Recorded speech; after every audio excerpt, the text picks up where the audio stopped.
ஒரு full fledge hero ஆனுங்கிறதுக்காக ஒரு jeans pant போட்டுட்டு 4 மணி நேரம் டான்ஸ் ஆடுவார் வீட்டில். 4 மணி நேரம் நான் பார்த்துருக்கேன். என்னுடைய சித்தறிவு கட்டிய வரைக்கும் சொல்கிறேன், உடம்பை போட்டு வருத்தி புழிஞ்சு 6 பேக் பண்ணவன் யார் இருக்காங்க? சூர்யாவுக்கு முன்னாடி 6 பேக் பண்ணவங்க தமிழ்நாட்டில் எந்த நடிகர் இருக்கிறான்? அந்த மாதிரி உடம்பை போட்டு வருத்துறது தப்புன்னு அதுக்கப்புறம் இவர் எச்சரிக்கை பண்ணார். இப்போ 28 வருஷம் ஆகுது. இவர் ஒரு மகத்தான் நடிகனாக உருவாக்கி அத்தனை டைரக்டர்களுக்கும் மனப்பூர்வமான நன்றியை தெரிவிக்கின்றேன். ரொம்பவும் சந்தோஷமாக இருக்குது, அளவில்லாத சந்தோஷமாக இருக்குது. ரெட்ரோ ஹீரோ கார்த்திக் சுப்ராஜ், சந்தோஷ் நாராயணன் இவங்க தயாரிப்பில் உருவான இந்த படம் மாபெரும் வெற்றி பெற வேண்டும் என்று முதல்லையே என்னுடைய வாழ்த்துக்களை தெரிவிச்சுக்கிறேன். சூர்யாவுக்கு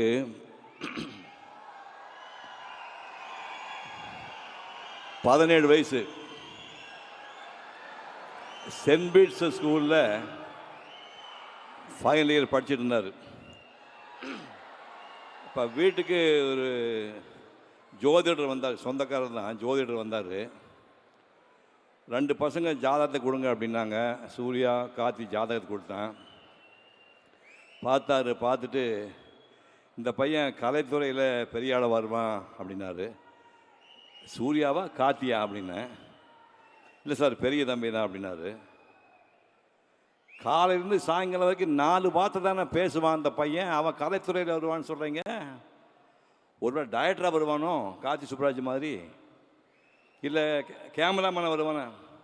முகத்தை வச்சு பண்ணுற தொழில் அப்படின்னா நடிகராக வர போகிறானா? ஆமாம் சார். யோ நீ லூஸ் ஆயா அப்படின்னா. அது மட்டும் இல்லை சார், உங்களை விட நல்ல ஆக்டர்னு பேர் வாங்குவார், உங்களை விட நிறைய அவார்டெல்லாம் வாங்குவார், உங்களை விட நிறைய சம்பாதிப்பார்னு சொன்னான். இந்த ஆள் ஏதோ மரம் கண்டு போச்சு போறதுக்கு, நீ போங்க சார்ன்ட்டேன். சூர்யா அதை பார்த்துட்டு இருந்துட்டு நான் நடிகனாக போகிறேன்னா ஐயோ நடிகன் மகன் நடிகனானு தலையெழுத்து எனக்கு, அப்படியே எனக்கு ஆசையே இல்லைன்னு சொல்லி அதுக்கப்புறம் லயோலா காலேஜ் போய் பிகாம் முடித்தார். முடிச்சுட்டு பிஎன்டின்னு ஒரு கம்பெனியில் போய் பிஎன்டி கம்பெனியில் போய் எக்ஸ்போர்ட் கம்பெனியில் வந்து வேலை பார்த்துட்டு இருக்கிறார். வேலை பார்த்துட்டு இருக்கும்போது நாங்கள் வந்து மலேசியாவில் ஒரு கலை நிகழ்ச்சிக்கு போயிருந்தோம். தமிழ்நாட்டுக்கு எல்லா ஹீரோயினும் போயிருந்தோம். டைரக்டர் வசந்தும் என் கூட வந்தார். நிகழ்ச்சி முடிஞ்சு வரும்போது, நிகழ்ச்சி ஒரு நாள் முன்னாடியே வசந்த் மெட்ராஸ் போகணுன்னு ஆசைப்பட்டார். மெட்ராஸ் போகும்போது எங்கள் ஃபேமிலி டாக்டர் கூட வந்தவர், அவங்களும் அதே ஃப்ளைட்டில் மெட்ராஸ் வராங்க.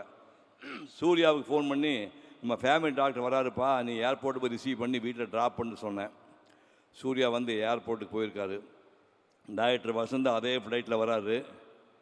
சூர்யா பார்த்தாரு, இந்த பையன் யாருங்க அப்படின்னு முதல்ல பார்க்குறாரு. இந்த பையன் யாருங்கன்னாருங்க. சிவகுமாரோட சன்னா. சரின்னு போயிட்டார். 2 நாள் கழித்து எனக்கு ஃபோன் பண்ணார். சார் உங்கள் பையனுக்கு சினிமாவில் நடிக்க ஆசை இருக்கா சார் அப்படின்னாரு.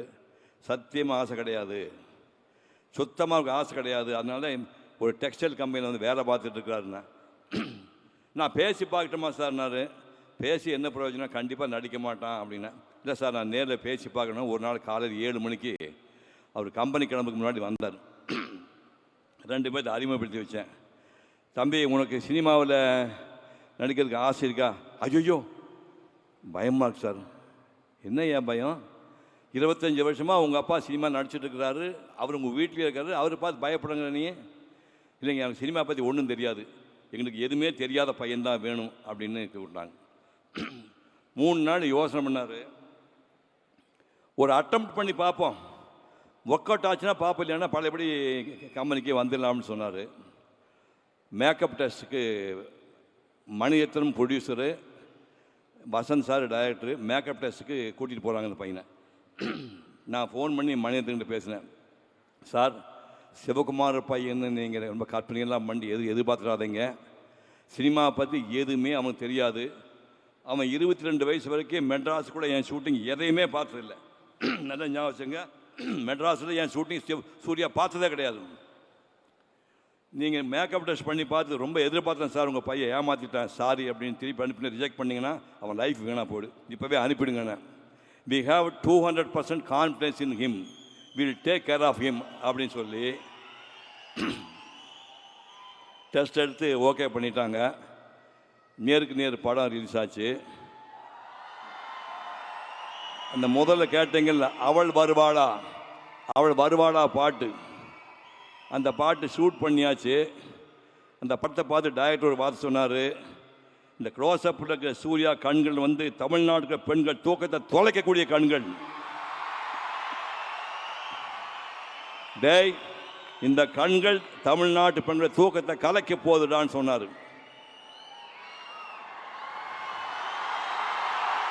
அப்படி சினிமாவையே கனவு கூட நினைக்காத இந்த பையனை ஒரு நடிகனாக்கிய டாக்டர் மணிரத்னம் அவர்களுக்கும் வசந்த் அவர்களுக்கும் பாதம் தொட்டு நான் நன்றியை தெரிவித்துக் கொள்கிறேன். அதுக்கப்புறம் ஒரு 2 படம் சரியாக போகல, ஏன்னா அவருக்கு ஒன்றுமே தெரியாதில்ல. அப்புறம் பாலான்னு ஒரு டைரக்டர் வந்து நந்தான்னு ஒரு படத்தை எடுத்து, டேய் தமிழ்நாட்டில் மிகச்சிறந்த நடிகர் ஒருத்தனை வருவிடான்னு ப்ரூவ் பண்ணார். அந்த பாலாவுக்கு இப்போது நான் நன்றி தெரிவிக்கிறேன். ஒரு ஃபுல் ஃப்ளெஜ்டு ஹீரோ ஆனுங்கிறதுக்காக ஒரு ஜீன்ஸ் பேண்ட் போட்டுட்டு 4 மணி நேரம் டான்ஸ் ஆடுவார் வீட்டில். 4 மணி நேரம் நான் பார்த்துருக்கேன். பேர் பாடியில் ஸ்வெட்டு ஒழுகிட்டே இருக்கும். 4 ஹவர்ஸ் நான் சாப்ப டான்ஸ் ஆடுவார், டான்ஸ் கற்றுவங்கிறதுக்காக. அதுக்கப்புறம் சங்கர் மாஸ்டரு பாண்டியன் மாஸ்டர் கூட்டு அதிகாலை 4 மணிக்கு பீச்சில் போய் குட்டிக்கரணம் போட்டு ஸ்டண்ட்டெல்லாம் கற்றுக்கிட்டுறாரு.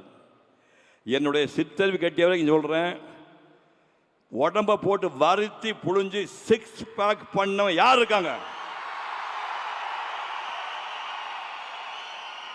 ரொம்ப ஹம்பிளாக சொல்கிறேன், சூர்யாவுக்கு முன்னாடி 6 பேக் பண்ணவங்க தமிழ்நாட்டில் எந்த நடிகர் இருக்கிறான்?